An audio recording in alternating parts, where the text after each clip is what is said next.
Welcome one, welcome all to the Peak Performance Leadership Podcast, a weekly podcast series dedicated to helping you hit peak performance across the three domains of leadership. Those being leading yourself, leading your team, and leading your organization. This podcast couples my 20 years of military experience as a senior Canadian Army officer with world-class guests to bring you the most complete podcast of leadership going. And for more, feel free to check out our website at movingforwardleadership.com. And with that, let's get to the show.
Raul, welcome back to the show.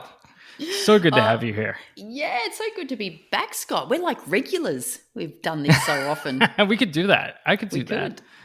I could totally. There's a number of guests that I'm like, yes, I could definitely do regular shows with you. Now, you were originally on episode 184, so a solid 17 episodes ago, not that long ago. And for the listener out there, if you want to check that episode out, just go to movingforleadership.com/184, and you get to talk about, listen to Raul talk about, having a magnetic stories and the importance of them. And we had a little bit of, I thought we were going to have a bigger debate on that episode, but we didn't, which was kind of surprising. Didn't. Very civilized between us both. All right, so you are actually the first episode or interview, I should say, of 2022. So let's have a little fun before we dive into today's topic. Okay. Tell me something that you're grateful for from 2021. I am grateful for, even though I missed a lot of travel and I missed in-person training, I'm grateful that is now seen, running virtual training is seen as a very accepted format. So while I would really looking forward to getting back to do a lot more in-person training and keynotes, not all of them have to be. So I'm grateful that I was able to adapt and do virtual training and probably reach a much bigger audience. And I'm grateful that that's been accepted as a valid way to run training workshops. No, that's cool. I would say something along the lines for me. Working from home has been a much more accepted form of working in my day job as being in the Canadian Army. Before. Can I also add? I'm also grateful for jigsaw puzzles because get you through those days. Because I'm coming from Melbourne, and we hold the record for the longest amount of days the most amount of days in lockdown. So very grateful for jigsaw puzzles. Oh, no doubt. All right, second question before we actually dive into the topic. What are you looking forward to in 2022? So it's probably contradicting what I just said. I'm looking forward to traveling. I'm so looking forward to I do like traveling. I mean, there's pros and cons to everything. So there was a lot of benefits to not having to travel so much, but I actually do enjoy traveling, and I quite enjoy traveling by myself these days, which I never used to. So just being on a plane, no interruptions, getting to a hotel room by yourself, no interruptions. No one saying, "Mum, what's for dinner?" all that type of stuff. It's a real luxury. It is a real luxury. So I'm looking forward to getting back to some places. Getting back to, I've got a trip built for New York in June. Hopefully getting to New Zealand later in the year as well. So looking forward to a whole heap of stuff like that. No, that's awesome. I should travel a bit more now, I feel like, because my 3-year-old's favorite words, I feel like, is "I'm hungry, Daddy. I'm hungry." Oh my God, kiddo, what are you going to do to me when you're 16? Because you're just killing it right now at 3. Yeah, at 16 it'll be, "I'm really hungry. There's no food in this house."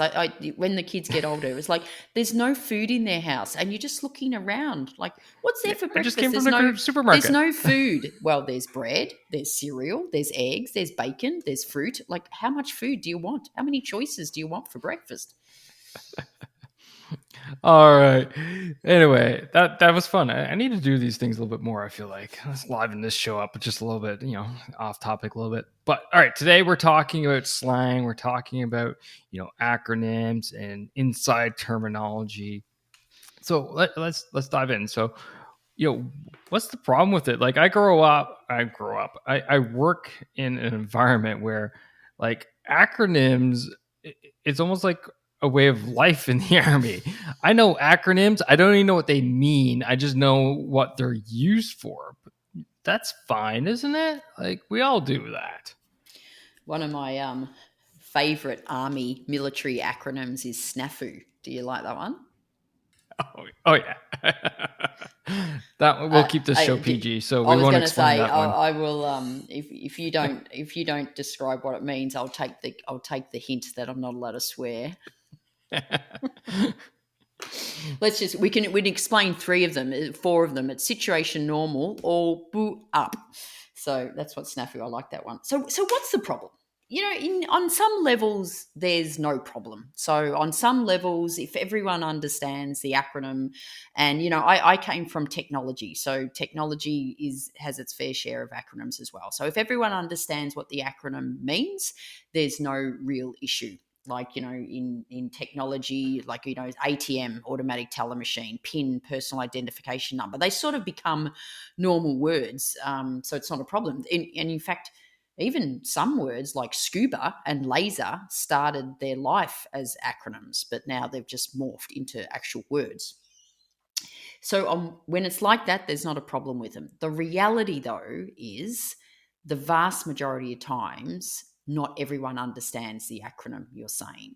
So, and especially when they can be industry-related acronyms or your own company acronym. So, you might have an acronym in the military that might mean something completely different to someone not in the military.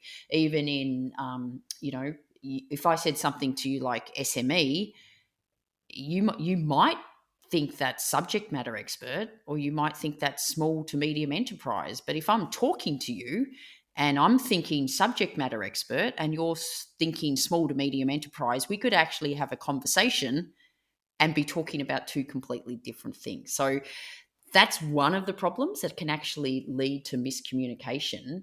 But it's putting all the onus on the other person to interpret what it means. Like, what do you mean by that? So it's not, we think it's efficient, but it's actually not really efficient at all. Yeah, it's funny because the way you use that example, SME. So SME, yes, subject matter expert for me. But I come across often in my work where we actually have the same acronym, but with multiple definitions. Yeah. Right, in the same organization. And you want to talk about miscommunication with using that is, it's, I wouldn't say a huge problem, but it does tend to go down the road of causing communication errors and causing confusion, which ends up in essentially lost productivity, because you end up spending time chasing around trying to figure out what the heck that person's saying, or thinking they said something completely different in the first place. Yeah. So that, I mean, and we might go, like you just said, it's not a serious problem, but it causes a problem. I actually think it can be a serious problem, and it's like a constant problem, where if we're using acronyms that this is our version of what it means, it can lead to miscommunication. So like as a clearly other thing, it can lead, what it can also lead to is people feeling a little bit disconnected because they don't know what it means. They sort of go, well, what does that mean? And so it's not very efficient. And I'm sure when you think about why are we using acronyms, why do we take 3 words and reduce it to a 3-letter acronym? Because I think we're assuming it's efficient and effective. We don't have to write it out as much. We don't have to say it as much. So surely that's the only reason we're using it, because we think it's efficient. But it's actually really inefficient, because if it's leading to confusion, or if the person reading it has to sort of go, well, what does that mean? That's not efficient communication. I remember I got an email from my financial planner, and in the email it had something, and it was BPS. And I'm thinking, what's BPS? And I didn't know. So I sent her an email back, and she said, it's basis points. My first reaction was, how do we get a 3-letter acronym out of two words? That was my first reaction. But my second reaction was like, oh yeah, okay, yeah, now that makes sense. It's basis points. So first of all, I'm feeling a bit stupid for not knowing that. I'm the client. I'm the client, and they're using industry-related terms and expecting people to understand. But also, that's not efficient. It's not efficient because it took three emails then. And writing out basis points or saying basis points doesn't make it any doesn't take it really much more time than actually saying it. So it's not it's just not efficient. And I think we kid ourselves that it is efficient, and we reduce everything to an acronym. And we just because something has 3 words in it does not mean it needs to be reduced to an acronym. No, I definitely can understand that. And if I had seen a email whatever with BP in it for basis points, 2-letter acronym vice a 3 one, I would immediately think blood pressure.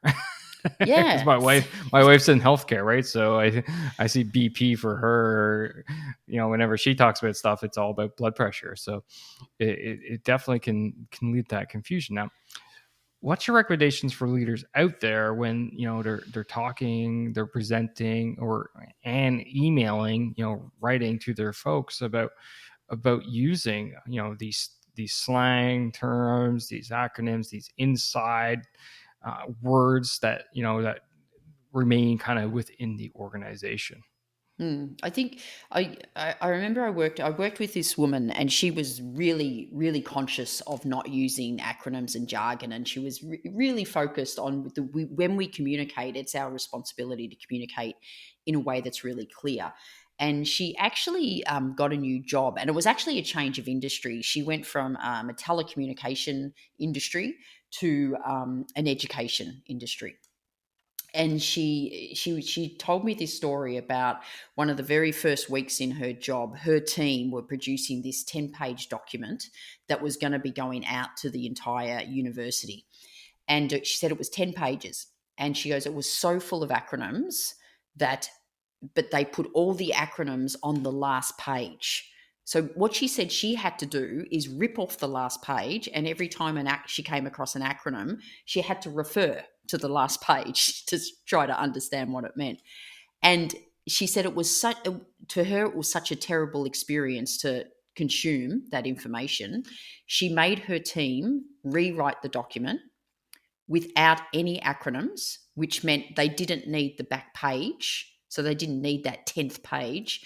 And guess how many pages that document came to? 10. Like, the document wasn't any bigger. It's just that they said the words, and it just made it easier to understand. And so I think as a leader or someone who's conscious of communicating well, just be mindful of them. Now you don't have not some acronyms are okay. It's just the overuse of them. It's just the absolutely unnecessary use of using acronyms. And again, I remember someone wanted advice on they were going for a job, and so they showed me the job description, and it had the acronym SKE, and I'm going, what's SKE? And she goes, oh, it's skills, knowledge, and experience. And it was like, why is that reduced to SKE? I mean, seriously, like I've been in that industry forever, and someone just makes them up. People are just making up acronyms unnecessarily is the key here.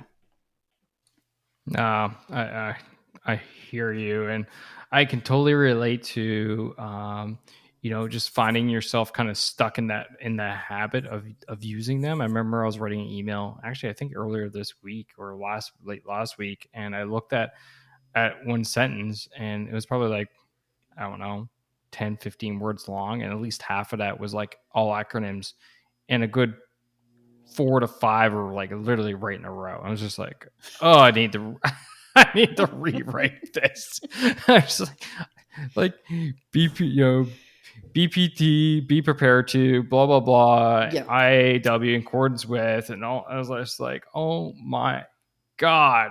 Yeah. And, I was just like, there's got to be a better way. And then I was like, I can't wait to talk to Ral. Throw this one at her. I know.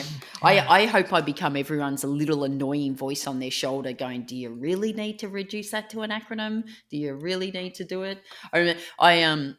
Scott, this is an example. I'm going to give you another example of a completely unnecessary acronym, where I was sitting in a presentation probably about 6 months ago from this woman who was talking about how we transition back to work post pandemic.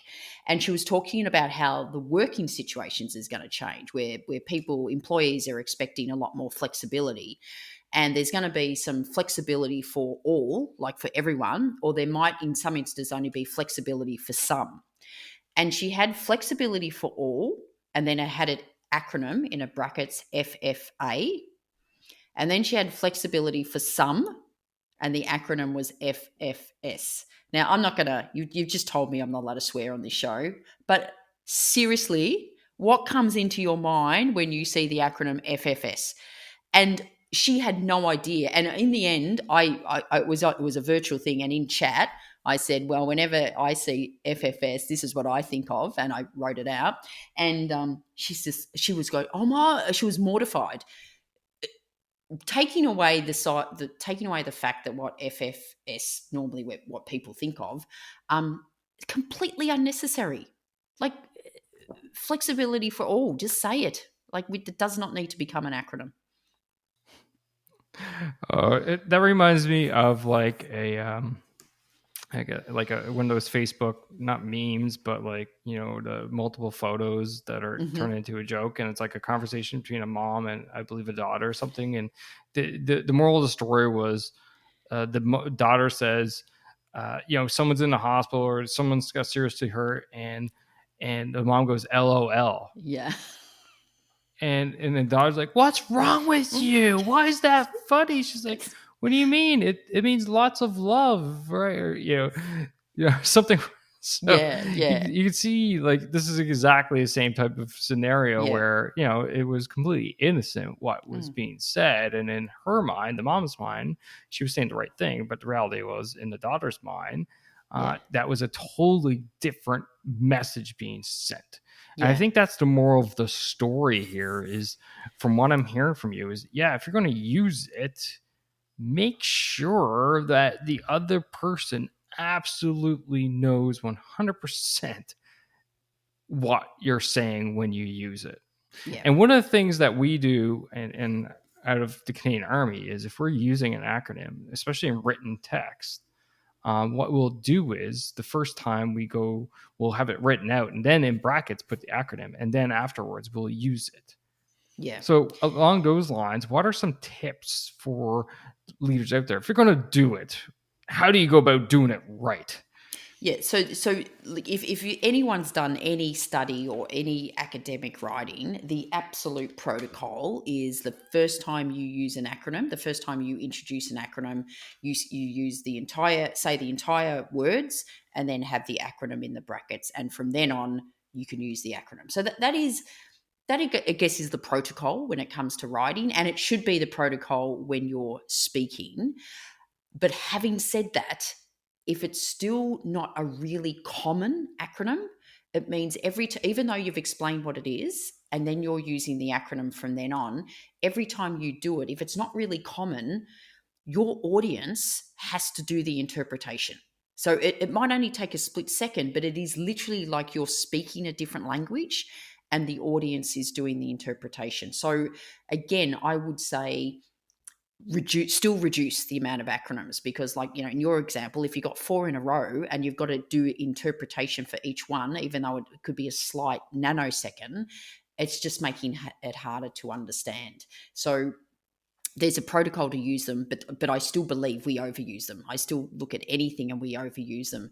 Hey, Scott, I don't know, the word acronym only entered the English dictionary in the 1940s, and it entered it in the 1940s because they became really popular to use during World War II. So you think about it, World War II, the reason they were being popular is that they were using Morse code to send messages. So, if you're using Morse code, you're not wanting to make your messages really long. And the other reason they were using acronyms is because when the message would be seen by the enemy, they knew the enemy wouldn't understand it because it was full of acronyms. So, let's just think about that for a second. It's like that was the purpose of using acronyms, so people wouldn't understand it if they didn't know it. And we were using Morse code. So unless you're using Morse code and unless you don't want people who accidentally see it to understand it, why would we use it so much? And, you were talking about text messages before, LOL. I seriously think our teenage kids make up those ones. So when the enemy comes in and sees the message, as in the parents, they got no idea what it is. And I've had that experience where I've looked at my kids' text messages or even on their Instagram, messages. You cannot follow the conversation because most of the acronyms you do not know what they mean, so you cannot follow the conversation. So just think about that when we're overusing acronyms. That's my history lesson of the day. I didn't realize, but it makes absolute sense. And I think the biggest point that we need to hit on right there is, why was it invented in the first place? Just like you said, to, basically confuse the enemy. Yeah. And with that, so we're essentially on purpose making the communication difficult to decipher. Yeah. That's not Yeah. what we need today. That's Yeah. not what you want. That's not high performing, peak performing teams or organizations. So with that, for the leaders out there who are leading these organizations and these teams that are just hell bent on the slang, the jargon, the acronyms, how do they go about changing so that they start stepping away from it and moving towards, saying what the heck they actually are saying? Yeah. And I think leaders need to take, funnily enough, a leading role on this because they need to do it and I think they need to be more conscious of because let's just say a leader. And when I mean by a leader, that they're probably more senior, and they've probably been around longer. So they probably understand what the acronyms are. But they need to be aware of every time they're using them, they are potentially disconnecting and isolating people. So new people come into the organization, and we've all experienced this when we get a new job, we go into a new job or a new industry, people are talking in acronyms and you spend the whole time going, what does that mean? What does that mean? And new people will ask what that means for a short amount of time until they realize or they think they're the only person in the room that doesn't understand what this means, and therefore they stop asking. But the reality is probably half the people in the room don't know what that means. So I think as a leader, is if one of your jobs is to include people and get people engaged and include them, you want to be leading the way by when someone else uses an acronym, even though you may actually know what it means, be the voice for everyone else in the room to say, just checking what you mean by that. Because do that a few times as a leader and see the relief on everyone else's face when they go, oh, thank God, I'm glad you asked that and not me. So I think we need to be creating a culture where it's okay to say, what does that mean? Or what do you, and I think sometimes don't say, what does that mean? Because it implies I don't know what it means. I would say, if you do want to challenge people using acronyms, I would say, what do you mean when you say that? Because what that implies is I know what it means, but what do you mean? So you're helping clarify as opposed to just saying, what does that mean? But yeah, leaders need to be really mindful of it. And, just as more like my other client did, maybe push back and say, I need you to rewrite that because there's got way too many acronyms. We are not sending that out to clients that the way it is. And that's when you need to be really mindful, is when you're sending out material to clients that has your internal acronyms. That is really poor form, really poor form. Awesome. Absolutely love it. Just take action as leaders, right? Lead by example, show the people.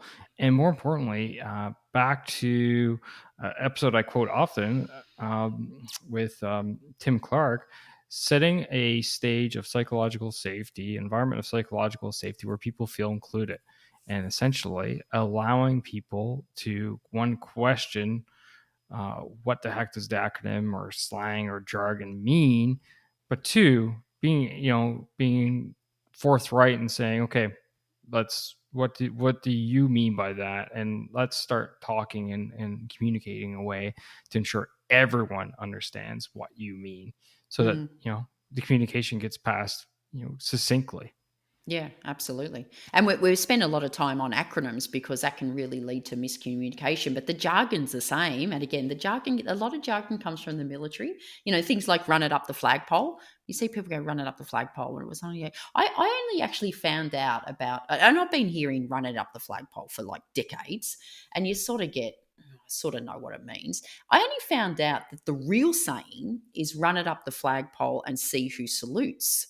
And you go, that sort of makes a bit more sense. But people have dropped the see who salutes bit and they're going, oh, let's run that up the flagpole. And it was like, people go, what does that mean? So, move the needle. Let's move the needle, run it up the flagpole. Crazy stuff. So now that actually spikes a interesting question in my mind. So I hate expressions like that. Run up the flagpole. Can't see the forest from the trees. I actually don't even still understand what the heck that one means. Like, please, someone come mentor me, because I really, it doesn't. I kind of get the premise, but it just doesn't make sense to me. Bob's your uncle and all these other things. So what I get often criticized for, though, is being a very direct communicator, because I don't use these expressions and I don't, put the flowery touches to it, but rather say, if I'm going to, run out the flagpole, I'm like, all right, let's push this up through to the boss, up through the chain of command, and see where this goes. That's exactly how I would say advice going, oh, let's run it up the flagpole and see who salutes. No, not going to happen. So what do you think about that, where people are actually being criticized for not, being too direct and not using these, flowery expressions and such? Yeah, so that's unusual, isn't it? I would find that I think criticized for being too direct with your communications, unless they're sort of saying you're too harsh with it. But I don't, because I agree. I think when you're using those jargony terms all the time, people might sort of get the premise of it, but like a lot of the times you go, that doesn't even make sense. And if we're using them all the time and people don't get it, then they're not being clear. So I don't think I'd give anyone any criticism saying they're being too direct with their communication by not saying this. So I don't know who's telling you that, Scott, but I would not listen to them. I would stick with what you're doing, because you're right. There's a whole lot of those sayings that don't mean anything, and and I come from Australia too. We've got some classic Australians sayings that, like like people go, well, it's not as if we're playing for sheep stations. It's like, what does that mean? I don't know. Is sheep stations really expensive, or flat out like a lizard drinking? Like, just like, how else do lizards drink? I don't know. I don't like. So it's like all these weird sayings. Yeah, Bob's your uncle. Happy as Larry. Who's Larry? I don't know. So and we all say them. Like, I'm not saying never say those things. Never say jargony words like think outside the square. And never use acronyms. It's just the overuse of it. It's like the overuse of them. If I hear the word pivot one more time, I think I'm going to vomit. It's like everyone's pivoting. Like, stop pivoting. Enough with the pivoting. You're making me dizzy. Everyone's pivoting so much. Oh, Ral, I enjoy you. I think I enjoy all my Australian guests. I enjoy your guys' humor. Find it's very relatable to us, but you guys all got that cool accent. It's just always a great conversation. But this is one of those topics where it's like, as we talked before we hit record, it's like it's going to be like punch to the point, right? And essentially, if I could wrap this conversation up, is like, what, you're basically allowing miscommunication to occur when you use these jargon, these slang terms, these acronyms. So avoid it at all costs, because the reality of today is we don't have time to allow for miscommunication, especially if you are sending an email to a team member and you're going to be away from your desk. They're not going to be able to confirm, right? Or you're having a quick conversation and it's about something important. Making sure clear communication, it should be near the top of the priority list for all leaders out there, because organizations thrive and die on communication. And that's how teams operate, by communicating. So Yeah. that's how I Yeah. would kind of wrap this up. I would too, Scott, and I might just add to that. So sometimes I do a lot of keynotes on this. So as you could imagine, they'd be very, very funny keynotes, but very educational. And the amount of people that come up to me afterwards, and this is the sad thing, it's normally younger people. So let's say people under 30 or 35 that come up to me and say, oh my God, I love that so much, because I always thought there was something wrong with overusing acronyms and jargon, but everyone else is doing it. And I just thought that that's how you have to speak in business, because everyone else is doing it around me. So you've even got these people that know it's not good communication, but because they see it role modeled so often from other people, that they just assume that that's the way they have to talk. And it's like they come up and thank me. It's almost like I'm giving them permission to say, no, don't do it, because you'll be a better communicator if you don't. And all those people that are doing it, they're not doing it right. They're hiding behind the words and stuff. So I thank you for the opportunity for sharing that message, because I think the overuse of jargon and acronyms is a pretty serious problem. And like you said, it, as a leader, as a communicator, it should be up there on your priority list to try to reduce it. Beautiful. What a great summary right there. Before we wrap up here, the last couple of questions always at the podcast. First one being, according to you, Rao, what makes a great leader? And yes, we will compare to 184.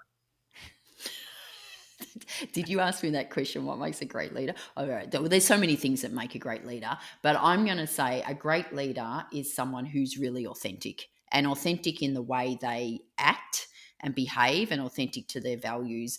And maybe part of that is it's authentic in the way they communicate. And I think if you're being authentic in the way you communicate, you're not using acronyms and jargon every second word. I'm actually pretty sure that's pretty much aligned exactly what you said 17 episodes ago.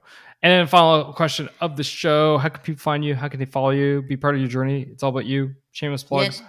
How about me? So website, GabrielleDolan.com, whole heap of stuff on that. But if you do want to look at the jargon and acronym, I have a separate website, and that's called jargonfreefridays.com. And there's some pretty funny videos on it. I actually got some videos made, because I truly believe if the way we speak in business, we spoke in any other aspect of our life, we would just call it out for how ridiculous it sounds. So jargonfreefridays.com. My favorite one on there is if a marriage proposal was in corporate jargon. That's funny. I need to go check that one out. That's got to be hilarious.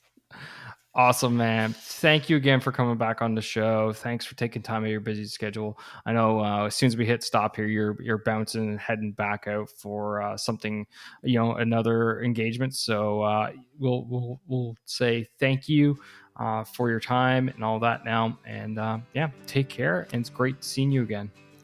Thanks, Scott. And TTFN. Ta-ta for now. And that's a wrap for this episode, ladies and gentlemen. Thank you for listening. Thank you for supporting the Peak Performance Leadership Podcast. But you know what you could do to truly support the podcast? And no, that's not leaving a rating and review. It's simply helping a friend.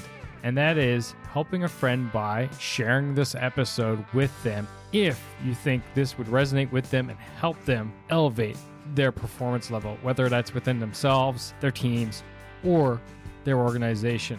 So do that. Help me, help a friend, win-win all around. And hey, you look like a great friend at the same time. So just hit that little share button on your app, and then feel free to fire this episode to anyone that you feel would benefit from it.